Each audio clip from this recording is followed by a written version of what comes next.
কণ্ঠত বিভিন্ন ভাৱনাত মই কবিতা লিখি এতিয়ালৈকে মোৰ 5খন কবিতা পুথি ওলাইছে আৰু মোৰ 5খনৰ মই তত্ত্বাৱধায়ক হৈ গাঁৱৰো এখন মোক দায়িত্ব দিয়াত গাঁৱৰো অতীতৰ সলনি নব্যতা ৰেঙনি মই প্ৰকাশ কৰি ওলালোঁ আৰু মই একান্ত মানে মোৰ সঁচাকৈ সদায় মই এটাই মোৰ উঠা আছে সত্যৰ সন্ধান বৃক্ষৰোপণ আৰু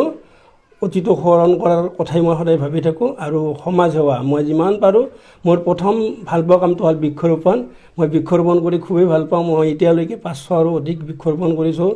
কিতাপত যেনেকুৱাকৈ মই লাগি আছোঁ কাব্য সাধনাত ঠিক তেনেকৈ বৃক্ষৰোপণটো লাগি আছোঁ বৃক্ষৰোপণ কৰি যিহেতুকে গছে আমাক ফল ফুল ডাল পাতৰ লগতে অক্সিজেন দিয়ে অমৃতে খাই আমি জীয়াই আছোঁ ঠিক তেনেকুৱাকৈ মই মোৰ জীৱনত প্ৰথম কাম হ'ব মই বৃক্ষৰোপণ আৰু বৃক্ষৰোপণ কাৰণ বৃক্ষই মানুহক জীয়াই ৰাখে অসম সাহিত্য সভাৰ আজীৱন সভ্য কৰ্মচাৰী পৰিষদৰ জালুকবাৰী মাছখোৱা আঞ্চলিক